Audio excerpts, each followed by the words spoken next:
What's going on, people? Once again, CP3 live from the lab. Week 17, final game of the regular season. Redskins Cowboys. Redskins took a bad L today, 47-16. I mentioned in the pregame, if you tuned in, it was going to be a hard game for the Redskins to overcome and win due to the effectiveness of Dallas's offense and the injuries and inexperience factor on the defense. Unfortunately, what's up, DC People's Champ? I see you jumped on. Um, yeah, a lot of folks is upset. Dallas week. Wanted to keep Dallas out the playoffs, which they didn't make the playoffs because the Eagles handled their business against the Giants. But I mentioned in the pregame there were going to be mistakes. There were going to be blown coverages. There were going to be things that weren't going to look pretty because of they met over. The whole secondary was basically new people out there. So what disappointed me the most was the offense having two turnovers in the first quarter, giving Dallas more chances to score and, try to exploit the defense, knowing the defense was hurting. And for the most part in the first quarter, the defense held up their end of the bargain. The offense, which we've seen most of the season, we hadn't seen it as much in the last few weeks with Haskins starting and the reporter he was building with the wide receivers. I wasn't expecting it as much as a drop-off with Case coming back in, being that he got in last week against the Giants. I was thinking that he would at least have some continuity with this offense going forward, but he just looked lost out there all game. He was making bad reads, making bad throws. That first interception was horrible. I mean, he did everything that you're not supposed to do as a quarterback, and unfortunately it turned into an interception. And there were a couple of times where he should have ran the ball when the pocket, he broke the pocket to get the first down or to extend the play, and he threw an ill-advised pass. There were times where he should have thrown the ball where he took a sack, or the pressure swallowed him up, but he just had to throw the ball away. So it was an ugly game. I was hoping more from the offense. Still got to give kudos to Steven Sims. Steven Sims. He had a hell of a game. Had that long, 65-yard catch and run. Looked like he was going to take it to the house. I thought he was, but fortunately came up a little short, and the offense got held to a field goal, as we've got used to over and over and over again. I'm definitely going to address the elephant in the room with the coaching situation. I just got another flash come across my phone that the Redskins are talking to Ron Rivera big time. And as you all know, I am not a proponent of bringing in Ron Rivera. I would love to have Bill Callahan sign on. It's not guaranteed that he's going to get the job, but that's the way it's looking. What's up, Sid? No, that's DC People's Champ. He said that he finally let Sweat put his hands in the dirt, and look what they got from it. Yeah, well, you heard on the broadcast, they said Callahan wasn't happy with as much as he was being dropped and used in coverage. And like you said, we see what happened when they let him do his thing. He had 5 tackles, 2 sacks, a forced fumble, and you saw they were moving him and Anderson around, which is something that I was questioning for years. Why would they always leave Ryan Kerrigan on the right side and back in the day Brian Arakpo on the other side, or Preston Smith on the other side, or Montez Sweat on the other side when he was playing this year before they put Kerrigan on the IR? And Sweat, he's definitely going to, continue to develop once we figure out the defensive coordinator situation, the head coaching situation, and all of that. We're going to talk about that a little bit later on. I charged the phone up. I'm ready to talk about whatever you guys want to talk about, being it's the last game of the season. We probably won't do a Sports on the Hill podcast tomorrow night, taking off for the holiday, but we will have a fresh episode beginning of the new year with Diane Cheeseborough on, where we're going to talk everything Redskins of the season, and by then we'll know what happens with the coaching, and we'll talk about it. So get your questions or whatever ready. First Monday of the new year, we'll have Diane Cheeseborough, Redskins Insider, talking everything Redskins in the 8 o'clock hour. They're always going to cover Capitals and Wizards, even though they're not doing as well. Still going to talk about them, just like we talk about the Redskins who finished 3-13. And I got to go on record, because I went on record at the beginning of the season when I saw that folks predicted the Redskins would go 3-13. And I got pissed off, but Like I always say, I'm on the record. If I'm right, I'm going to say I'm right. If I'm wrong, I'm going to say I'm wrong. I was wrong. They was right. They saw it. I didn't. Hey, it is what it is. But I know Jay Gruden was a key proponent to the reason why this team ended up 3-13. The fact that they finally got rid of him makes it, a little bit better. If they'd have got rid of him 2 years ago when I started pushing for Bill Callahan to take over then, imagine where this team would be now. But we can't talk about ifs, almost, woulda, coulda, shoulda. If my aunt had nuts, she'd be my uncle. Nothing we can do about it. All we can do is move forward and see what happens after Black Monday. That's when all the coaches get their walking papers, most likely. So all we can do is see what happens. But the reports right now is Ron Rivera is the leading candidate for the job. We all know Bruce Allen's probably going to be stripped of the football operations. I don't have a problem with. A lot of folks are expecting him to get fired. If it happens, it happens. But I don't think it's going to happen. Let's see. James said we are going to have a great young wide receiver core. That's right, James. And that's one of my issues about switching up coaches. That means he's going to bring in his offense. That means they're going to have to learn a new offense. They're going to have to, get chemistry on that. Then, he's going to want to bring in some of his own players or some of the people that he think will help the team get to where they need to be. So who knows where that goes. Then you're going to have a rebuild because you're going to go back to having more 3-13 seasons because everyone's trying to get on the same page. Then when they finally get on the same page, maybe 2 or 3 years down the road, the talent that you've developed, contracts are going to be up. They've been here for 4 or 5 years. Their thought process is, I'm going to get a little older. I'm going to shop my talents to a team that has a chance to go to the playoffs or make the Super Bowl because I want to get a championship. Then that talent that you just spent the 3 years developing under this new coach is gone. Then you got to start all over again. Then you got to trust free agency, which we know hasn't turned out well for the Redskins, and which they've steered away from recently and have been using more of the draft picks to develop the team, which is what everyone was crying and whining about, and they're doing it, and yet you're still upset. But that's neither here nor there. Let's get to some more of the comments. Let's see. Ken said the thoughts on the number 2 pick in the draft. I really, I don't follow the college that much. I know about Chase Young. I've heard reports that he was staying in. I heard reports that he was coming out. Until it becomes official, I'll leave that to our NCAA guys, Dujanay. I'll definitely have him on, during the off-season, draft time, and, get his ear from what he has from the inside of, the folks that he talked to. But it's a good pick. I don't know about Chase Young. If he comes out, if they say he's a game changer that he is, hey, but not having a second-round pick is something you also have to think about. So do you want to move back, get a couple of more picks, and not take Chase Young, which will be, blasphemy to folks, and folks won't understand it. And if he blows up to be a great player, it's always going to be that story. What if the Redskins would have took him at number 2? Or do you trade back? So it's all up in the air right now until he officially declares and say he's coming out. I'm not even sure what to think about number 2. It just means that we suck. So unfortunately, I just got another alert coming up saying that Ron Rivera and the Redskins will be meeting tomorrow. So as I said earlier, it looks like he's a leading candidate. It looks like he's going to maybe possibly take over, which I'm not too happy about. But Paul, the boxing guy, who I was just talking to right before I started, he's he's down there in Charlotte, so he's closer to the Panthers news and notes and coaching stuff. And he likes Rivera. He thinks he'd be a good fit.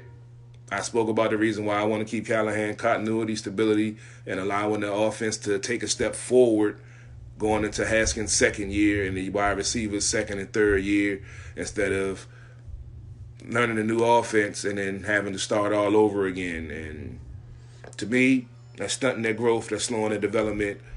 Excuse me. Why not build off of what you already have going? You've seen the maturation from him as long as Callahan has taken over. Haskins started getting first-team reps. Young guys got in. He IR Richardson, Paul Richardson, who couldn't stay healthy. He got the young guys in there. Trey Quinn wasn't making plays. He got injured. Boom, IR. Josh Norman, you ain't making plays. Boom, you're not even going to get IR. We're going to put you on the bench. I mean, that's what I see coaching is, making those tough choices and knowing who to put in, fan favorite or not, big contract or not, If you're not doing the job, we hold you accountable. Go sit your ass on the bench. We're going to get somebody that can play, that wants to play, that wants to do the job the way it's supposed to be done. Damn, he said Cleveland's already fired Kitchens. I mean, I spoke about the Cleveland situation at the beginning of the season, how their expectations were so high because of the way they finished the year last year with Baker Mayfield in the offense. But I told you, they played subpar defenses last year. This year they had a tougher schedule against tougher defenses that it wasn't going to be a cakewalk. And in the first year, bringing in all of those pieces, it's not guaranteed that it's going to work in the first year. Now they fired the coach, who they brought in all these pieces for, and that's what makes Cleveland Cleveland. We can't really talk too much because we are who we are, but you got to admit they're worse than we are. So, I mean, it is what it is. What's up, Big Hurts? Are you checking me out? I can't wait to check out your show, upcoming show this week. I saw your teaser, so I'm definitely going to try to tune in. I think I'm off that. Yeah, I think I'm off. If you're doing the show New Year's, I think you said you were. I'll definitely be tuned in, though. Let's see. Donnie's talking about, are they going back and forth? I'll let y'all rock and roll. David said, what I think about Rivera. I mean, Rivera, he's a quality coach, but he hasn't won the big game. My thing is, if you're bringing in someone to right the ship, they should have a championship, not just going to the Super Bowl, but actually winning one to supposedly right the ship. And, he's an old school coach, defensive guy. I love defense, you know that, but I'm more about the continuity and stability for the offense and defense to come together as one. If you have a defensive coach, cool, he's going to address the defense, which is great, but who's going to be there to mentor the offense when you have a young offensive coordinator that's just finding his way in the league? Granted, he's going to make mistakes, but you want somebody to mentor him, to tell him why it blew up and why stuff didn't work and why stuff does work, not just sitting here, it didn't work, and then just tossing it away and never using it again, which we've seen the previous coach do. So, that's the thing. That's the logic that's going into my, saying Bill Callahan, not just thinking that he's the answer to all the problems the Redskins have and he's going to get this team to the Super Bowl and all that. No, he's a transition coach to transition to O'Connell, who's supposed to be the next hottest thing out there. We've let a couple of coordinators come through this area, and now they're coaching, and a couple of them in the playoffs. One of them went to the Super Bowl last year. So, if he's supposed to be the next hottest thing, let's make sure we lock him down and let him learn and get experience and develop with the young talent that's on the field. Therefore, they mesh together, so whenever he does take over, they have that relationship already, where it's not who's going to come in and, work with Haskins to try to get him on the right page or to get them on the page of the playbook or get the game plan. If you've already been there, it's going to be even easier when he takes over if he's the head coach, and then boom, boom, boom. It just makes sense to me. That's just my thinking. Let's see, Robert Perry. Robert Perry. Yeah, I'm not really, like I said, I'm not bad at him. Don't think he's a bad coach. I just want the continuity. What's up, Kevin? You say you think North Turner will be the offensive coach? Oh, God. I remember I was listening to Troy say it during the game. North, he's a great coordinator. Not so much a head coach. So, if it happens, it happens. I'm not a proponent for it. I'm not saying I want it to happen. But if it happens, it could be a plus. But where does that leave O'Connell? And Turner isn't going to be a head coach to take over the team. Rivera, he's probably going to sign a 5-year deal. But you want to have someone on the staff that's going to take over like they did with Callahan in case Rivera doesn't work out. You want to have someone that can at least be the interim coach if you have to fire him during the season, or someone that can at least help transition the new guy in to get on the same page with all the new stuff that's going on. So, that's my biggest thing. I just want continuity and stability. You continue using Jay's playbook. Let O'Connell make alterations and change things up, but keep the base and go from there. To me, it just makes sense. David Perry says he think Eric Bieniemy or Robert Saleh will be a great hire for our Skins. I'm familiar with Eric Bieniemy. I'm not Bieniemy as a player and coach. I'm not familiar with the second guy. But Bieniemy is definitely a quality guy. I think he's a defensive coordinator in Kansas City or somewhere. I mean, I would love to have him as a DC if he would take that spot, or if he's looking to be back in the head coaching. I don't know if the Redskins are going to go in that direction. They're looking, I guess, with them talking to Rivera, they're looking for more of a veteran, someone that's been at least, I guess he's looking at, well, he's at least been to the Super Bowl. I look at it as if you're supposed to come right the ship, you should at least be able to win a Super Bowl. That's when Shanahan came in, you ain't really hear me say too much. He had 2 Super Bowls under his belt. I figured he would come in and help. That went how it went. So be it. But it is what it is. I've been riding for Callahan for 2 years. I was hoping he would get it, but if he don't, it is what it is. Just another day in the life of being a Redskins fan, covering this team.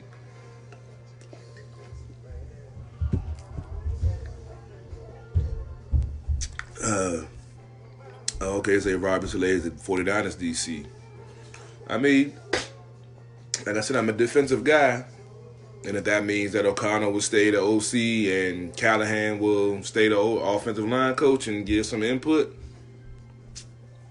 I guess I couldn't be mad at that. Same thing with Rivera if Callahan decides. I guess that's more of a, that'll make it for me if Callahan sticks around, if Rivera becomes the head coach. I think that's a key factor. If that happens, then I can live with that. I can live with Rivera being a head coach, Callahan still being the O-line coach or slash assistant on offense, and Kevin O'Connell being the OC. I don't have a problem with that at all. So, I'm just getting an alert about Cleveland firing their coach, DC's people champ, breaking that for me before I even got the alert. Appreciate that. Let's get to some of the numbers of this Dallas game before we delve deeper into all of the rumor mill stuff, unless something comes across breaking news.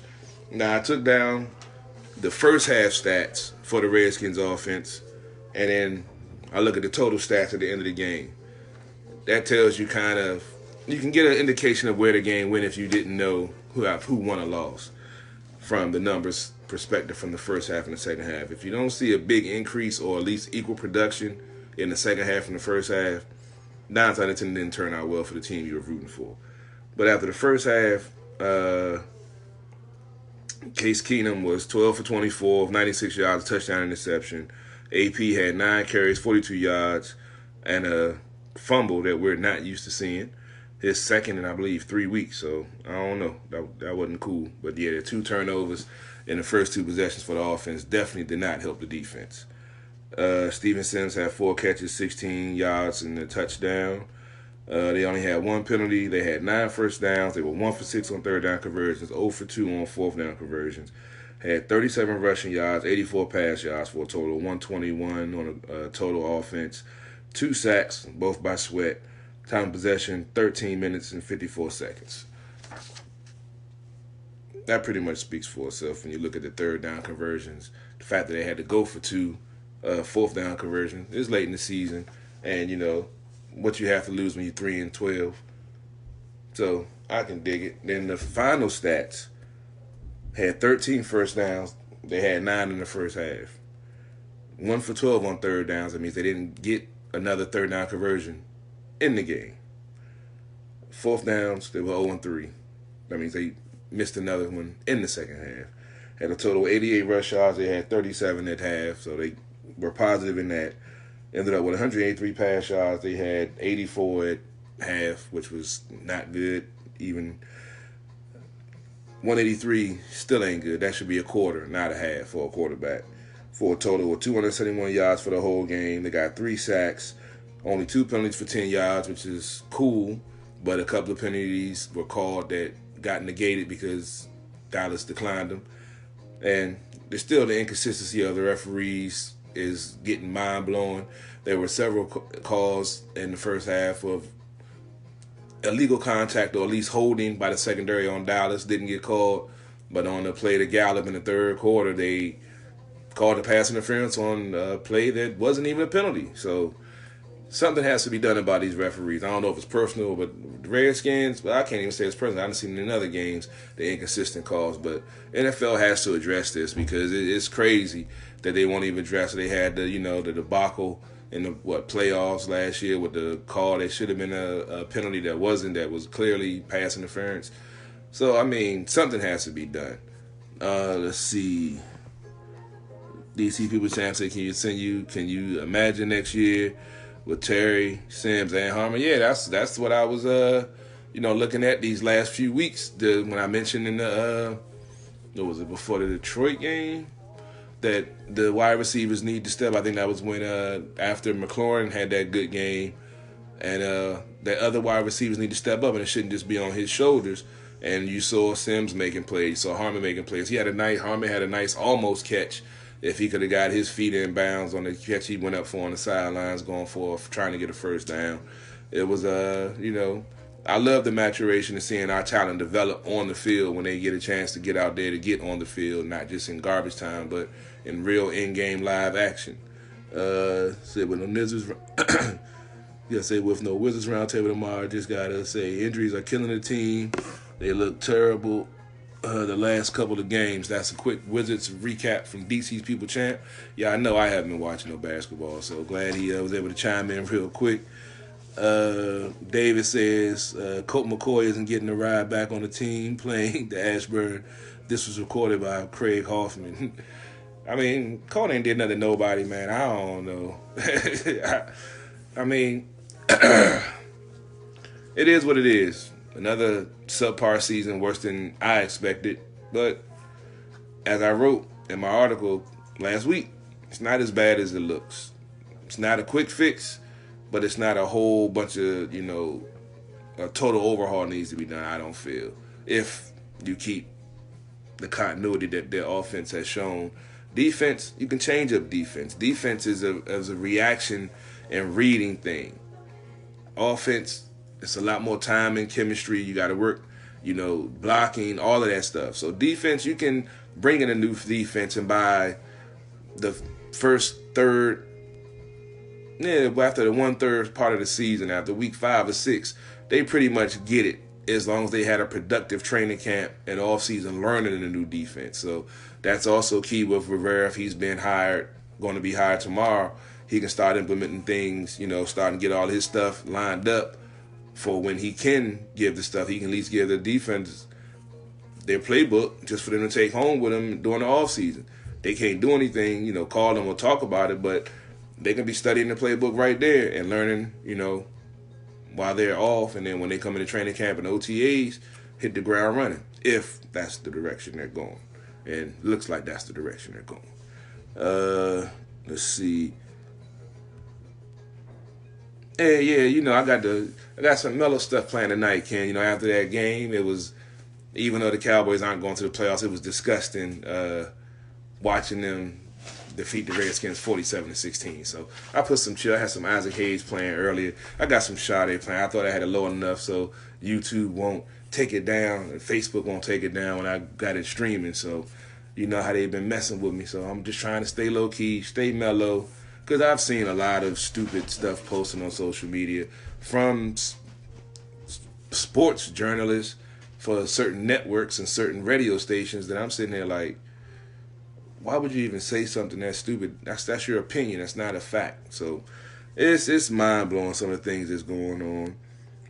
Getting back to the game, even though it's not too much of a bright spot to talk about, but Steven Sims ended up with 5 catches, 81 yards, and a touchdown. AP ended up with 13 carries, 78 yards.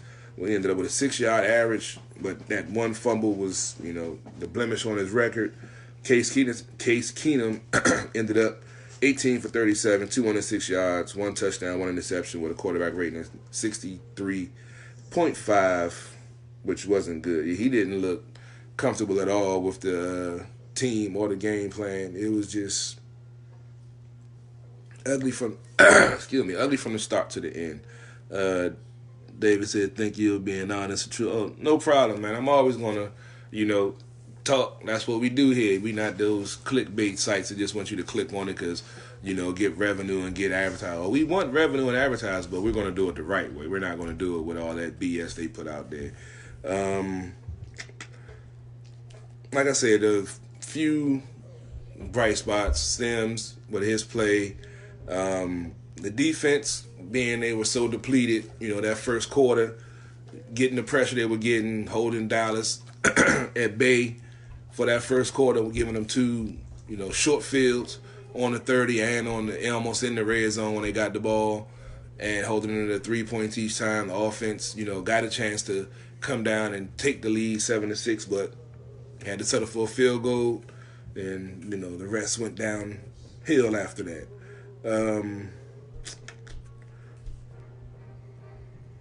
The offense, the offense was just, I expected a little bit better from the offense today. Some type of continuity, some type of stability. But, it didn't look good at all. Let's see. End of the year, guess I'll get my final synopsis just in case I'm not doing the show tomorrow night. Like I said, I wasn't expecting 3-13. I think my prediction was actually 10-6 or maybe better. I think Robbie has the stats for that. But I like Haskins. I like the way he progressed in his starts. Unfortunately, he got hurt and didn't get to finish the season.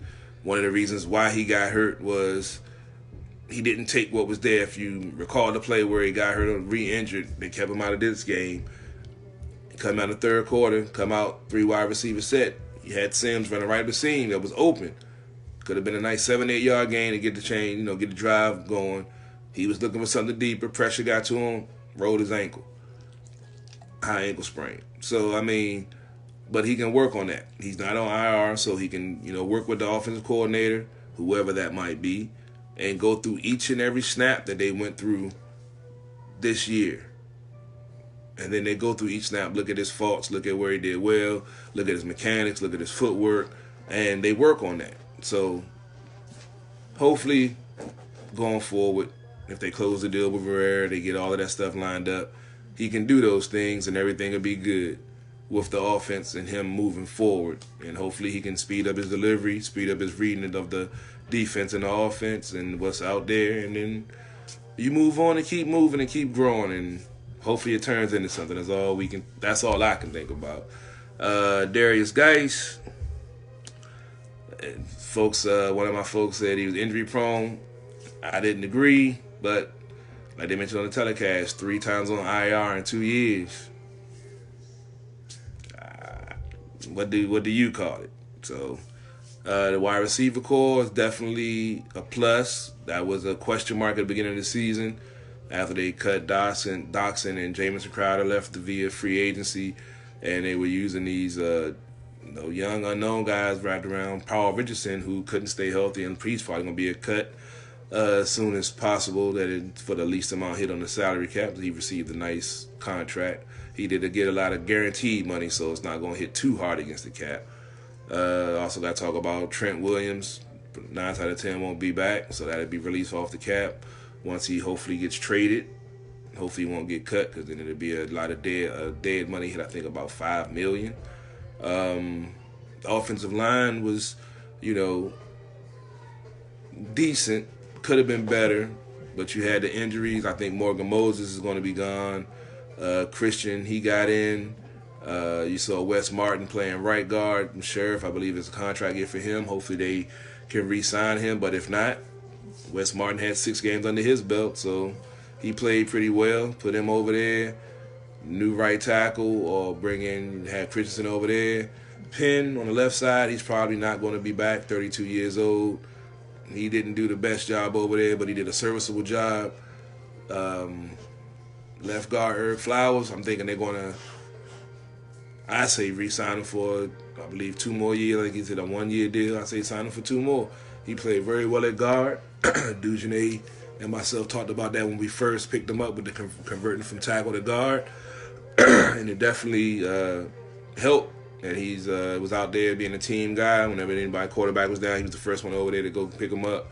Scrum, little pushing stuff got around. He was always over there to, back up his teammates. So that's another thing. If you get a second number 2 pick, you go offensive line also. I got to see who's available free agency for the outside linebackers.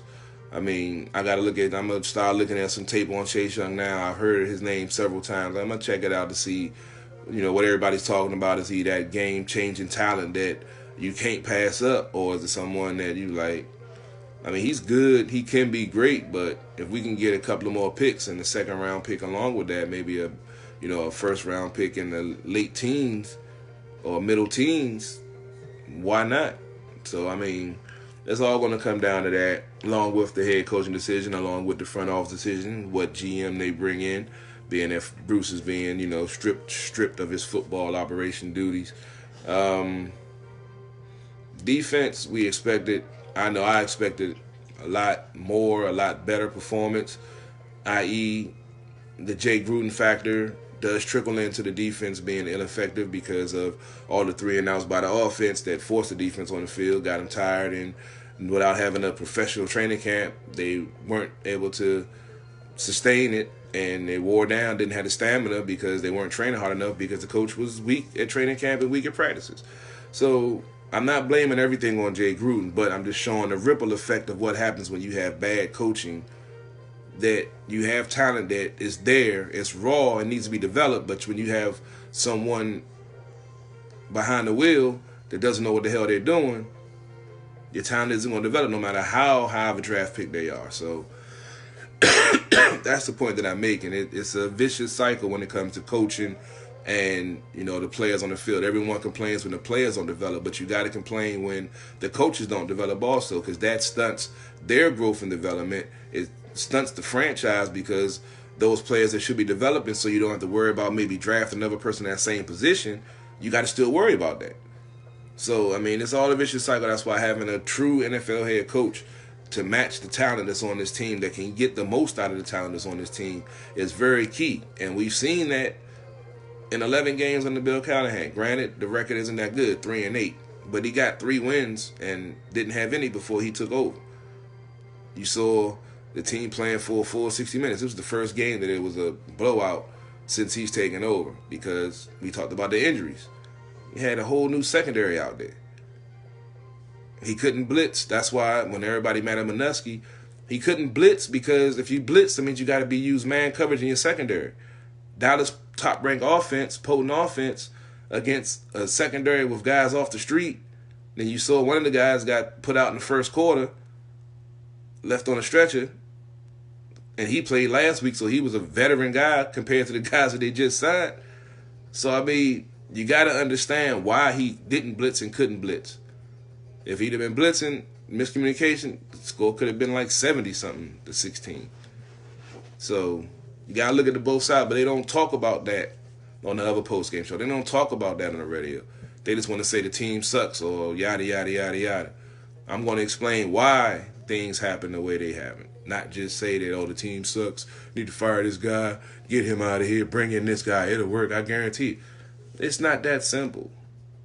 It's not that simple. I've been trying to explain that for the entirety of this show. Going on 4 years now. Be 4 years and coming in March. So y'all know it's going to be some more live stuff happening with Sports on the Hill podcast on True Radio Network on every Monday night from 7 to 9.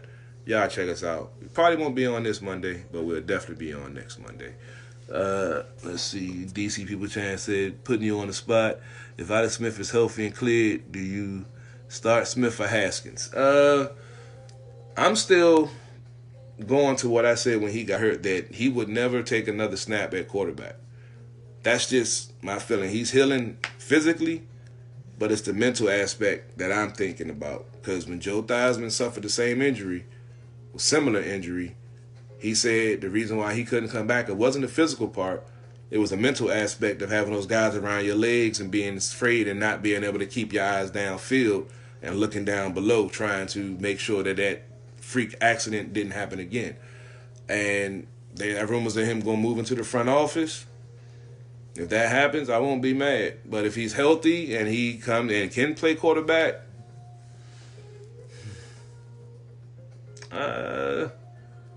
I don't know. Now that you started Haskins, if you put him back on the bench, you're stunting his progression.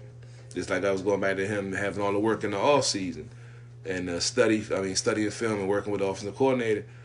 I think because you've already started that with Haskins starting for 6 games, you got to let him start, and Smith will be the backup, costly, pricey backup.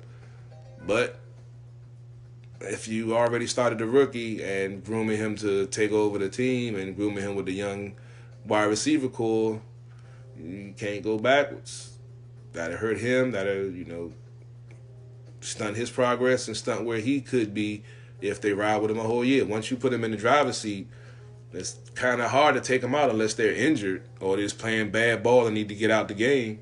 But we saw progression the last 2 weeks before he got injured and right after the half of last week. So, I mean, yeah, I think you got to ride with him. And I think he's going to be a good quarterback because the things where he's lacking can be fixed, can be worked on. It's not like it's something that, we're stuck with. There's nothing you can do about it. Reading defenses faster. Learn the offense, being more effective and efficient in the offense. We saw him making adjustments at the line, the previous 2 weeks. So, I mean, those are things that he's doing well.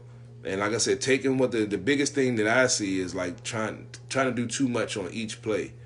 He has to learn in the NFL that you don't get those big, long bombs on every drive like you do in college, 55-yard touchdown, 65-yard touchdown, 70-yard touchdown. Those don't come all the time. Sometimes you got to take that 7-yard gain underneath. Sometimes you got to take that 15-yard crossing route across the middle to extend the drive. That's the biggest flaw I see in his game is just trying to do too much on every snap. We saw that with Case Keenum today, trying to do too much. Trying to make stuff happen that it wasn't there, trying to buy time to open up a play that isn't going to develop. Just take what's there. There's a couple of times the wide receiver or the tight end, you saw Funches was getting a couple of catches in the first half, just then sitting down in the zone underneath. If Haskins can start to develop that part of his game, he'll be fine in my opinion. Thanks, DC's people chat, man. Always got to think outside the box and think in a different perspective. But yeah, I just think that's the got to ride with Haskins. I would have said originally start Smith since he's a vet, but I can see where you starting Haskins over Smith wouldn't be a bad move. Yeah, I mean, got to keep developing.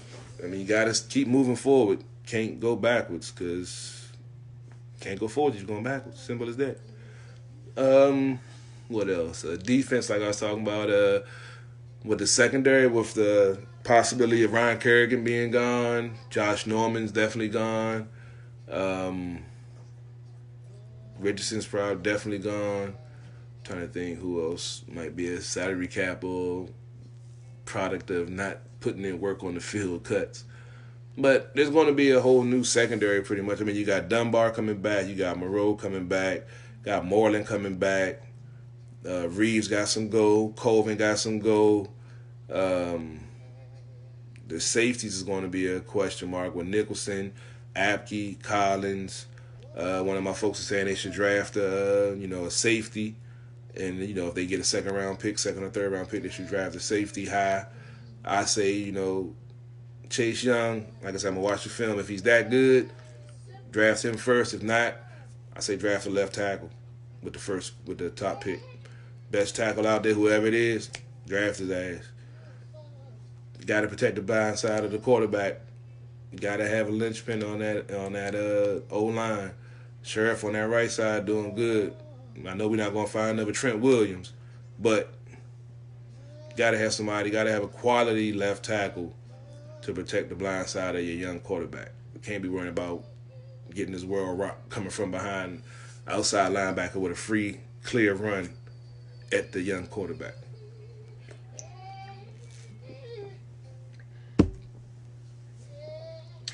Special teams didn't kill us in any games. Had a special teams touchdown. Hopkins had a decent season. I forgot to mention earlier, Tress Way, team MVP, inking a new 4-year deal, $14 million. So Tress Way will be more left-footed kicking around his joint for another 4 more years. He's been a team MVP since he's been here. I have no complaints about his game. We were talking about Terry McLaurin and his season that he had. They said he was 81 yards short of a 1,000-yard season. Had wrote it down somewhere. Here you go. He had 58 catches for 919 yards and 7 touchdowns.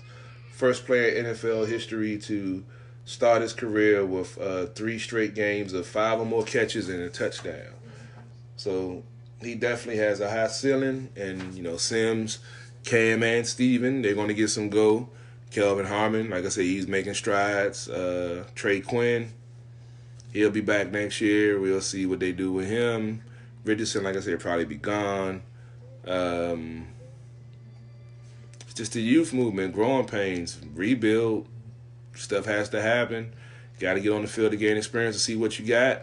Hopefully they can make a quality decision on the draft if they're going to, trade back, make the pick, try to get more picks, whatever they can do to make this team better. But it's not as that bad as everyone makes it seem. Granted, 3-13 ain't nothing to hang your hat on, but it's not as bad as they're making it seem in the media. That's just my opinion. I mean, I know I'm always optimistic. I know I always try to look at the brighter side when it comes to this team because everyone already jumps on the negative side. But I don't see it as a big issue as long as you have a quality coach.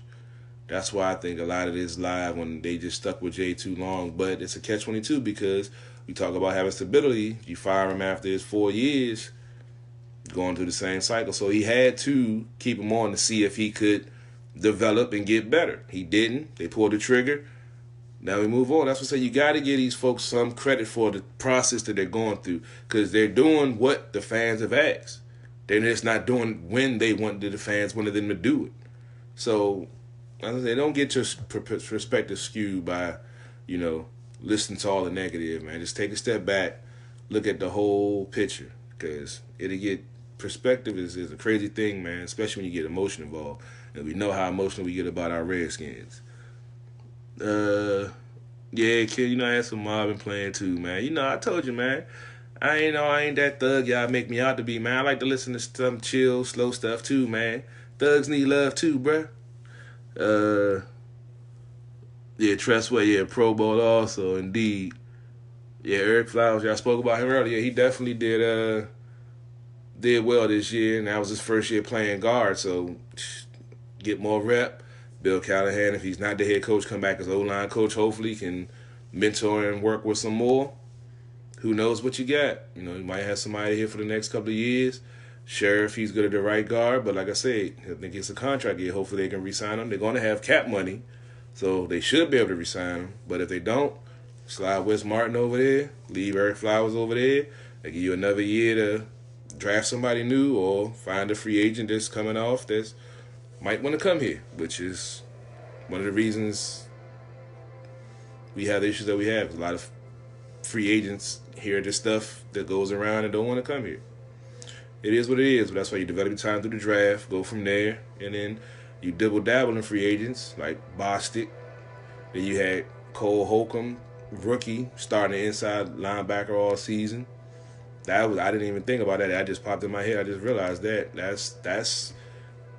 That's huge right there. That goes into the statement talking about how this team is in better position, drafting, developing talent actually playing and producing on the field.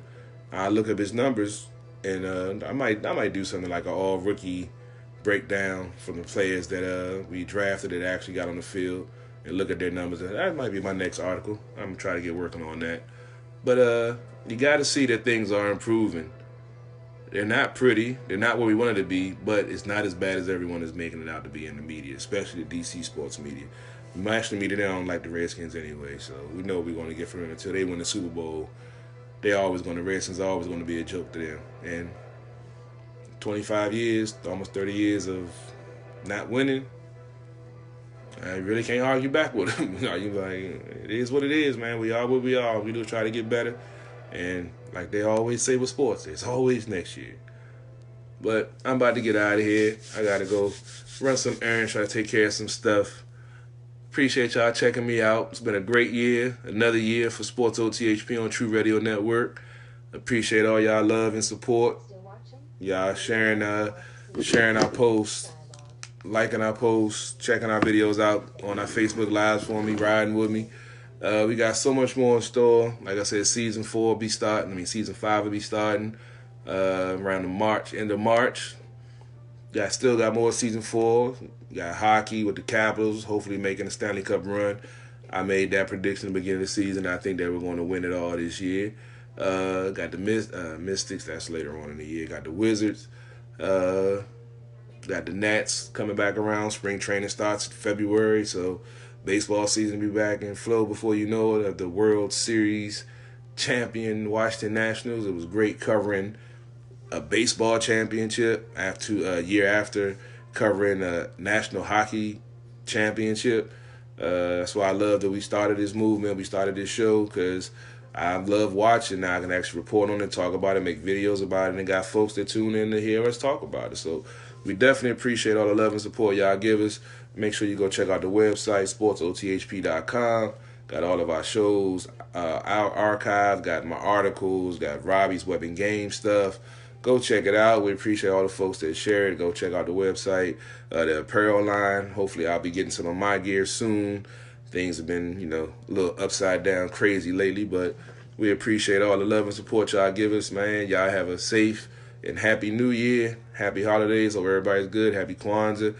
I don't know if Hanukkah's still going on, but happy Hanukkah if it is. CP3, live from the lab, Sports on the Hill podcast, True Radio Network, LLC. Black GOP, baby. We lost you this year, but we're going to keep riding for you, man. Miss you every day, bruh. Love you. You brought a hell of a group of people together, and we all family because of you, man. Miss you. Love you. Always going to ride for you, brother. CP3, live from the lab, out for the last time in 2019. 2020 coming, new decade, new beginnings, new things. Stay tuned for so much more. And I'm out.